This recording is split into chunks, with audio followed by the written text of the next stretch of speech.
For the third time this week, a ballistic missile launched from Yemen was intercepted before it crossed into the Israeli territory. Elsewhere in this region, the United States military reportedly eliminated 2 ISIS operatives in northern Syria. Speaking of eliminating terrorists, Defense Minister Israel Katz made a statement on Monday declaring for the first time officially that Israel eliminated Ismail Haniyah, the political leader of Hamas, in Tehran.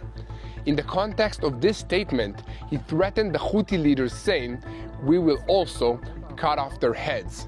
And meanwhile, in Iran, they are looking for a new route to strengthen Hezbollah, and parts of their plan for smuggling weapons to this terrorist organization have already been revealed.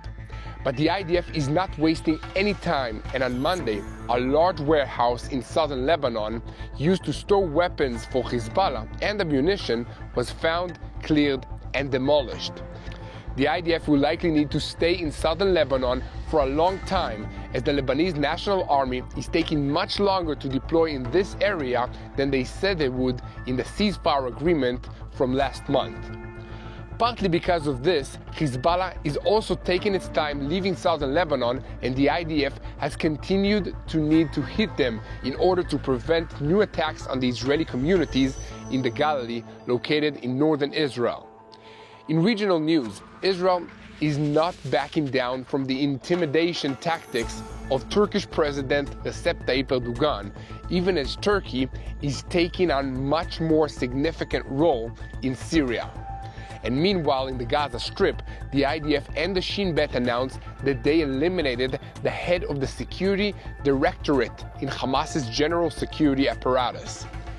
Everyone knows that Hamas has suffered heavy blows from Israel in recent months, but in the last few weeks, the pressure on them from an unexpected direction has also increased.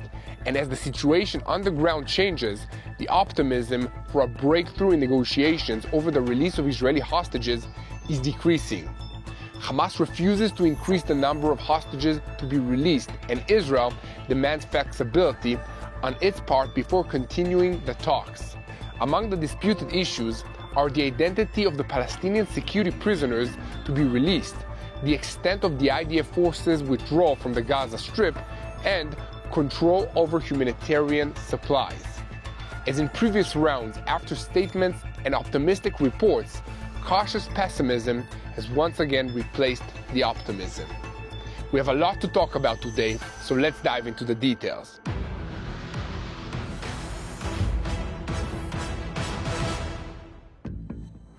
I'm Yair Pinto, and this is your Boots on the Ground report about what is happening in Israel on day 445th of the war with Hamas, Hezbollah, the Houthis in Yemen, all the Shiite militias in Syria and Iraq. All of them are taking their orders from Iran's Revolutionary Guards, which is the head of the axis of evil in the Middle East. A second before we start, I want to remind you that my team and I at TBN Israel work hard to bring you the truth, and we don't want you to miss any episodes of Boots on the Ground. So please, click on the subscribe button if you haven't already.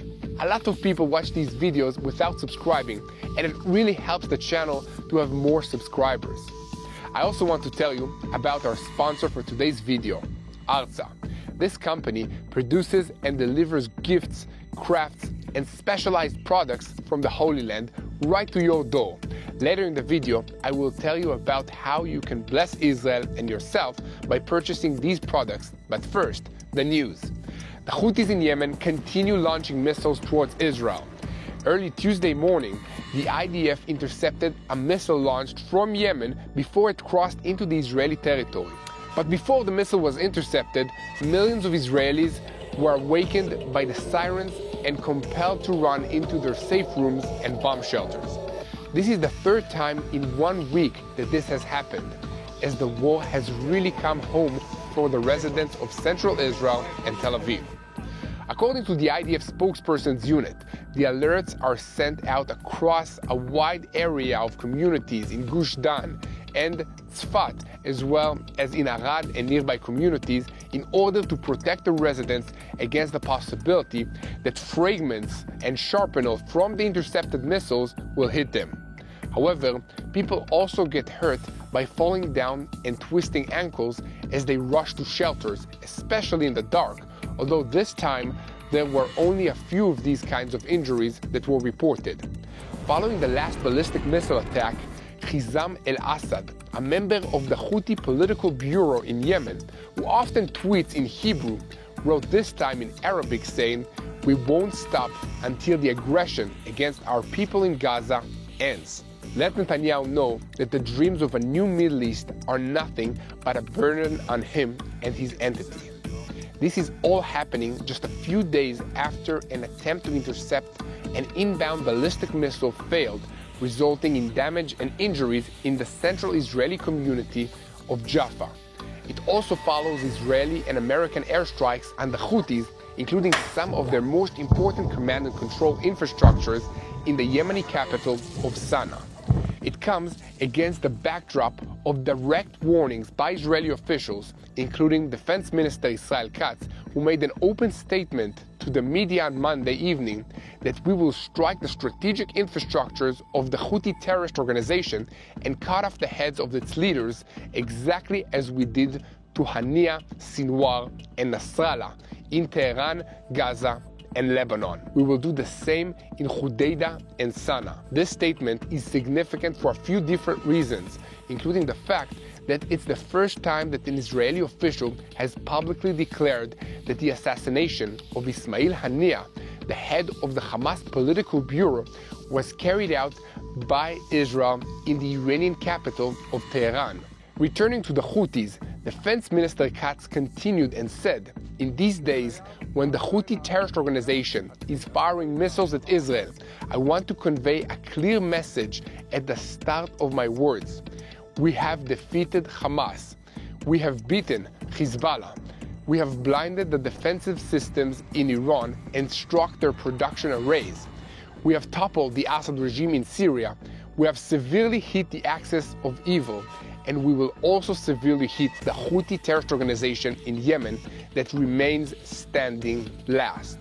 He reiterated his threats after last week's IDF and Air Force operation in Yemen, saying, "Whoever raises a hand against Israel, his hand will be cut off, and the long arm of the IDF will strike him and settle accounts with him." Israel itself, we note, refrained for many months from responding to Houthi fire from Yemen, and its first strike against them was only in July, the second in September, and the third last week. In all these strikes, Israel hit targets defined as strategic, such as energy facilities and ports, but the Houthis declared they would not be deterred by them and continued to launch missiles and drones afterwards. Just in the last 24 hours, the IDF intercepted another UAV launched from Yemen, which did not cross into the Israeli territory after 2 failed interceptions of ballistic missiles last week. Israelis are unhappy with the situation, but Prime Minister Benjamin Netanyahu has called on Israeli citizens to exercise patience and declared on Monday that Israel will act with force, determination, and ingenuity. Even if it takes time, the result will be the same result as with other terrorist organizations. He also stressed that Israel is not fighting the Houthis alone. This reflects the fact that the United States and other Western powers are also striking the Houthis in retaliation for the attacks that they're making against international shippings in the Bab el-Mandab Straits and the Red Sea. There is hope in this region that these strikes might be stepped up soon, and the Houthis will be dealt a decisive strategic blow that will put an end to their aggression. A parallel development is the growing concerns in Israel and other Western countries over the apparent increase in support to the Houthis from Iran, which is growing desperate after losing all its other terrorist proxy forces in this region. The strategic defeats Iran has suffered after Hamas, Hezbollah, and the Assad regime in Syria have all been removed from the board, leaving the Houthis as the last proxy standing between them and their enemies. For their part, the Houthis seem to be immune from deterrence, refusing to back off even after suffering serious setbacks and the loss of some of their most valuable strategic and economic assets.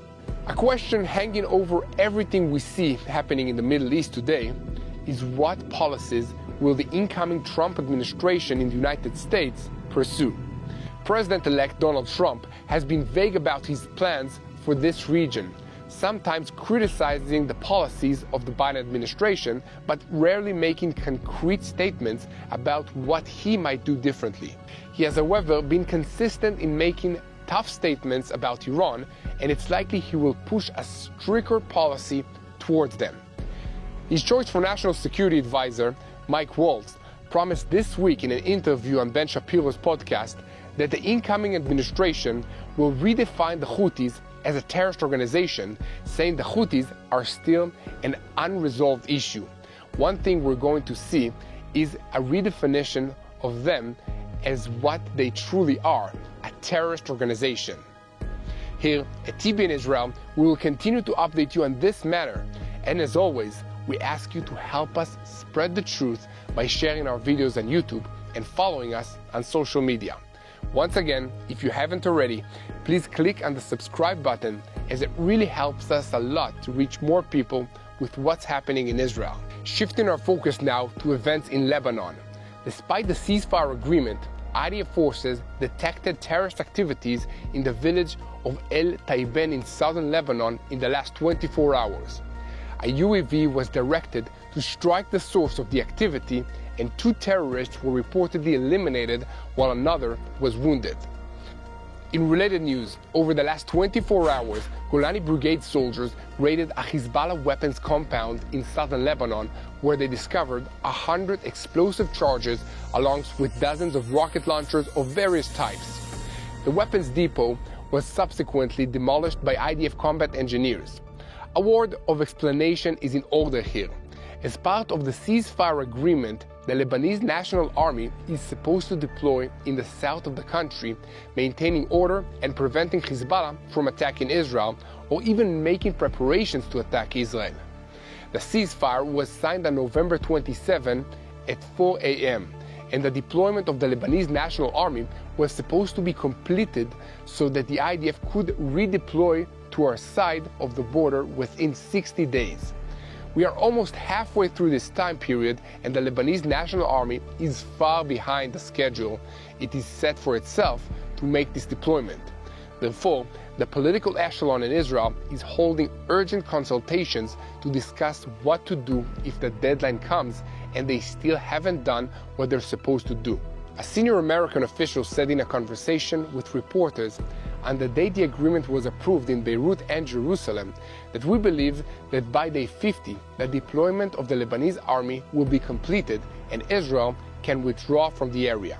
Yet, as stated, Israeli officials say that although the Lebanese army is deployed in the area and there are already signs of activity against Hezbollah, the pace is slower than agreed. My personal assessment is that the Lebanese National Army is reluctant to deploy in southern Lebanon as agreed because they know that Hezbollah will want to return to these areas, and this will mean clashes that the National Army might not win. They also know, as everyone else does, that they won't get any help from the United Nations peacekeepers who are supposed to be preventing violations of the ceasefire agreements. The worst part is, I can't even blame the soldiers of the Lebanese National Army for taking this approach, as they've been given a task to perform, but not the tools and the support that they need to perform it. So they're essentially being set up for a failure. From their perspective, there's no point in even beginning a process which they know will end in them being blamed for not being able to do the impossible. In a related development, Iran appears to be looking for new ways to smuggle weapons, ammunition, and military supplies to Hezbollah, even after losing the most direct land routes throughout Syria. The new plan is to fly these supplies in planes which will land in Beirut International Airport. Media reports indicate that direct flights between Tehran and Beirut have resumed, but they are avoiding flying through Syrian airspace in compliance with a decision by the new regime in Damascus. Iran's Islamic Revolutionary Guards Corps is attempting to make Beirut their new hub for regional smuggling weapons, narcotics, and other contraband. this would be a blatant violation of Lebanon's national sovereignty, as well as the previously mentioned ceasefire agreement between Israel and Hezbollah. It is also an indication of the growing desperation of the Iranian regime, as it is very aware of how risky the new plan is, but they're moving forward with it because they have no other options. Israel is watching these developments very closely and is prepared to act against the Iranian efforts to resupply Hezbollah or otherwise rebuild the threats that the IDF has so recently dismantled on the northern border. Here at TBN Israel, we will continue to report on any developments on the border with Lebanon, and that includes the rebuilding of Israel's economy and residents begin to return to the communities that they had evacuated from in October of 2023 as Hezbollah began firing rockets into the region. Speaking of which, if you're watching this video, you're probably someone who cares deeply about Israel and the people who live here. I'm sure you're already praying for us, and I thank you for that on behalf of the entire nation of Israel. You might also want to come to Israel yourself, visit the biblical sites, float in the Dead Sea, and enjoy the many sights, sounds, tastes, and flavors of the Holy Land. It feels like we're getting closer to the day when it will be possible to visit us again. Many Israelis are returning to their homes and to their farms, sowing their fields, reopening their bakeries, and opening their businesses. They are all eager to welcome new visitors soon. But until then, there is a way for you to get a taste of the Holy Land delivered to your home, wherever you live in the world. I'm talking about Arza boxes, which are filled with crafts, food, spices, and other products made by Israeli artisans from all over the country. Purchasing those great gifts for yourself and your loved ones from Arza is a great way to bless your own lives while also being a blessing to the hard-working men and women of Israel, showing you are truly standing with Israel when we need you the most. In this holiday season, we want to give you a Christmas present with an exclusive 20% discount on your Arza subscription. All you need to do is go to www.arzabox.com, enter the code TBN20, subscribe, and you will find original gifts for the holidays or any other occasion. Thank you, and I'm sure that you'll enjoy it. And now, let's get back to the news. Shifting our focus to events in the Gaza Strip, the IDF spokesperson's office announced on Monday that an airstrike the day before had eliminated Thawat Muhammad Ahmed el-Baikah, who served as the head of the security directorate in Hamas's general security apparatus. The strike occurred where el-Baikah was present at a compound that was established in an area previously used as the Musa ibn Nusayr school in the Daraj Tufa area of Gaza City. The security directorate of the general security apparatus that el-Baikah headed produced intelligence that assisted the Hamas leadership in various ways, including in decision-making, securing senior and commanding personnel of the terrorist organization, and providing hideouts for commanders to continue their military activity.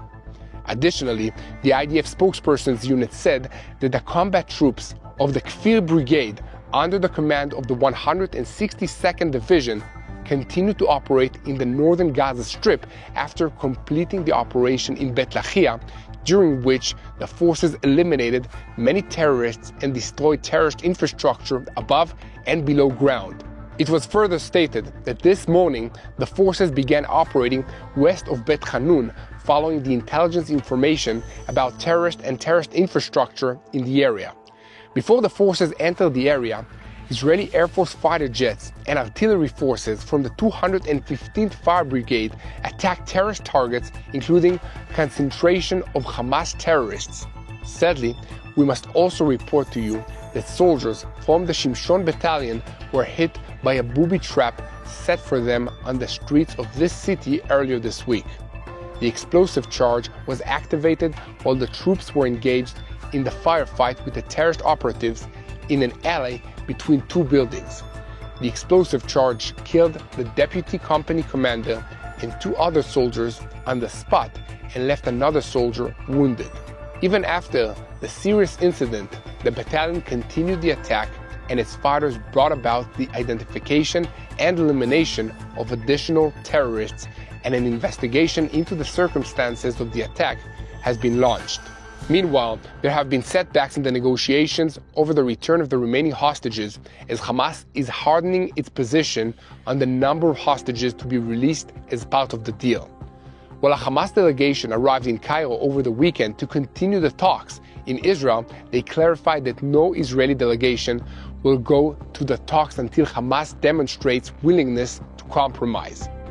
Despite recent reports claiming that Hamas had agreed to increase the number of hostages and include soldiers, officials in Israel have denied these reports and clarified that Hamas insists on releasing only a limited number of hostages. Additionally, Prime Minister Benjamin Netanyahu stated in a recent interview with the Wall Street Journal that there will be no deal that ends with Hamas returning to power in Gaza. There is also an open question about where the Palestinian security prisoners that Hamas is demanding to be released from Israeli prisons will go. Israel does not want them to return to the Gaza Strip and is insisting that they go into exile in Turkey or Qatar. Israel is also refusing to release some of the worst offenders that Hamas wants back, including Marwan Barghouti, who was convicted of murder and is serving 5 life sentences, one for each of his victims. Despite being in prison, he is considered one of the most popular Palestinian leaders, and numerous polls have shown that he would win any election to be the next president of the Palestinian Authority. Needless to say, the hostages are an issue that touches the heart of every person in the State of Israel. We all want this issue resolved, but it seems like an endless cycle, as in previous rounds of indirect talks between Israel and Hamas on a hostage deal and a ceasefire in the Gaza Strip, initially optimistic statements are soon shattered, and soon the problematic signs or anonymous statements about obstacles in the negotiations begin to appear. Even in the current round, which many hoped would be different in light of the threats posed by the United States President-elect Donald Trump ahead of his return to power in the US, those same signs of difficulties that could derail the negotiations while the hostages have already been in captivity for 445 days are emerging. The Israeli delegation in Qatar continues to work, including senior officials from the Mossad and the Shin Bet. And a source involved in the details stressed that despite the messages that Hamas conveys that it is ready for a deal, its answers are not yet arriving, and it has not delivered to Israel the list of living hostages which is reportedly demanded. The source added that there is no real progress. We need to get to specifics, reach an agreement on the list, and signed. They are still not giving answers. According to him, now the assessment in Israel is that it is doubtful that a deal can be reached by the end of the year, meaning within a week. Officials in Hamas have emphasized in recent days that they still demand guarantees for ending the war. But Netanyahu's statement that he will not allow that without the organization being completely removed from power in Gaza has been seen by critics of the Prime Minister as possibly harming Hamas's willingness to agree to a partial deal under a vague promise that a broader deal might come later, leading to a permanent ceasefire. To review, the outline on the table is still based on the same outline that President Biden revealed back in May. This includes 3 main phases, but actually splits into 2 separate deals. One would be a humanitarian phase in which women, adults aged 50 and over, children, and the wounded would be released, as would hundreds of terrorists, some with blood on their hands. This would be accompanied by a temporary ceasefire that would apparently last 6 weeks. In the second phase, if the deal progresses there, Hamas would release the younger hostages in exchange for ending the war, releasing additional terrorists, and the IDF withdrawing from the Gaza Strip. Now, according to the reports, a few issues constitute significant sticking points. The identity of the hostages would be released in the first partial deal, with Israel wanting to maximize the number of living hostages who return, as well as the identity of the terrorists who would be released in return from Israeli prisons. Another issue is how the IDF will redeploy during the temporary ceasefire, and evidence of the disagreement came yesterday in the denial by an unnamed source familiar with the details that Arab media reports about an Israeli willingness to withdraw from most of the Philadelphia corridor are not correct. The source stressed that Israel's presence on the route prevents Hamas from rebuilding and rearming. Here at TBN Israel, we will continue to report on all developments regarding the deal to free our hostages, and we ask you to join us in praying every day for their return. Keep spreading the truth, and remember that at TBN Israel, we keep you updated on the truth. So check out our news website that brings you in-depth coverage and continuous updates on what's happening in Israel. Go to tbnisrael.com to receive the news, and also, if you want to support us, you can make a donation there or click the donate button on this YouTube. Switching our focus back to the northern border and the unstable situation in Syria that has created a vacuum in which many powers are seeking to fill that void. Forces of the United States Central Command, CENTCOM, carried out a precise airstrike in the last 24 hours in the Deir el-Zur province in northeastern Syria, eliminating 2 ISIS terrorists and wounding another. The strike took place in an area previously controlled by the Syrian regime and the Russians, and also destroyed the truck that the terrorists were using to smuggle weapons. As published by the United States military on the X network, this airstrike is part of its ongoing commitment, together with partners in this region, to disrupt and degrade terrorist efforts to plan, organize, and carry out attacks against civilians, U.S. military personnel, and allied and partner forces throughout the region. In related news, a former senior official in the Revolutionary Guards, Ali Abdi, who now serves as a commentator of various television channels in Iran, made a statement on Monday warning that Iran will pay dearly for having initiated a war against Israel. Abdi, who frequently threatens Israel and many times has predicted Israel's annihilation and destruction, admits that in doing so, Iran will pay such a high price that it will be recorded in the pages of history, to the point that no one will ever dare to go to war against Israel again. Here at TBN Israel, we will continue to report on every development, but let's move on to another regional actor who is beginning to flex its muscles vis-a-vis the Jewish state, and that's Turkey. Turkey is intensifying its harsh rhetoric against Israel in light of the growing strategic alliance between Israel and Greece, while Turkish President Recep Tayyip Erdogan is a fervent supporter of Hamas. Simultaneously, Turkey's involvement in Syria and in the Middle East as a whole presents Israel with a complex diplomatic challenge, along with a struggle for regional stature and overlapping interests. Turkey, which has been deeply involved in the civil war in Syria, continues to act to preserve its influence in the region. Its aspiration to control northern Syria, thereby creating a safe zone free from Kurdish forces, stands at the center of all of its efforts. However, here, Turkey's interests collide with those of Israel, whose objective is to prevent an Iranian foothold in Syrian territory. Israel, through targeted strikes on Iranian and Hezbollah assets in Syria, seeks to maintain its security control in the region, something that angers Turkey. At the same time, Turkey views the alliance between Israel and Greece as another threat to its regional aspirations.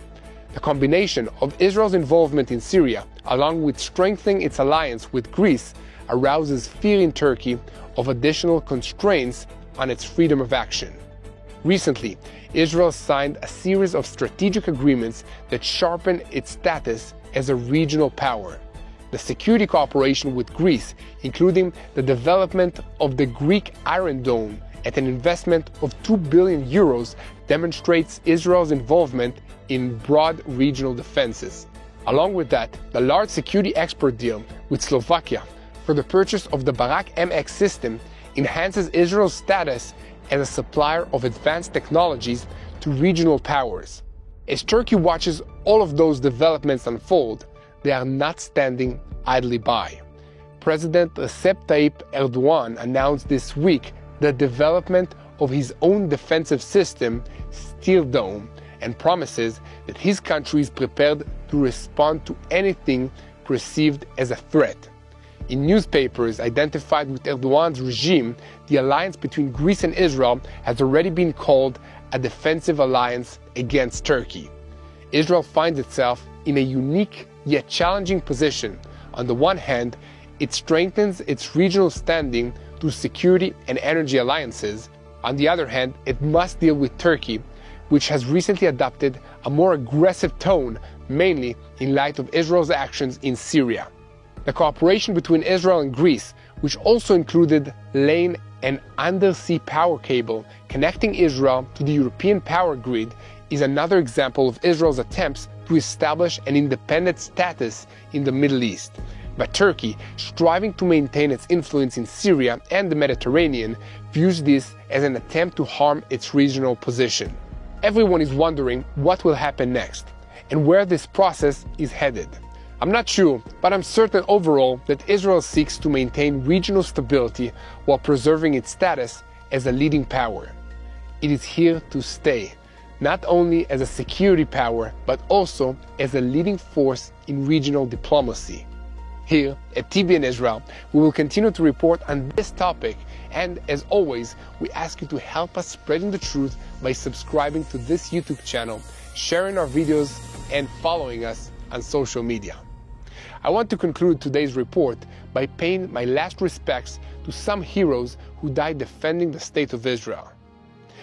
Captain in Reserves Elia Gabriel Atedgi, Staff Sergeant Nathanael Pesach, and Master Sergeant in Reserves Hillel Dainel, 3 firefighters from Battalion 92, Shimshon, were killed on the night between Sunday and Monday in the explosion of an IED triggered in Bet Hanun in the Gaza Strip. The war continues, and whoever thought that it was ending is mistaken. Our brave warriors continue day by day to protect us and the entire West from pure evil. So I would like to ask you to pray for them. Pray for the well-being of the IDF soldiers wherever they are, in the air, at sea, on the land. Pray for the swift and safe return of our hostages who are held in Gaza by the murderous Hamas terrorist organization. And so, in order for you to put a face on the hostages, to know their stories, I would like to introduce you to Elia Cohen. He's a 26-year-old resident of Tzur Hadassah, near Jerusalem. He's known of his vibrant personality and deep love for music and dancing. On October 7, 2023, Elia attended the Supernova Music Festival near the Gaza border with his girlfriend, Ziv Abud. During a sudden attack by Hamas terrorists, the couple sought refuge in a shelter. Elia was injured by gunfire and subsequently abducted, while Ziv survived by hiding under bodies for hours. As of December 5, 2024, Elia remains in captivity. His family continues to advocate for his release, appealing to both national and international communities for assistance. So please keep praying for the people of Israel, and most importantly, unite in prayer for the peace of Jerusalem, and together we will win this war because God is on our side.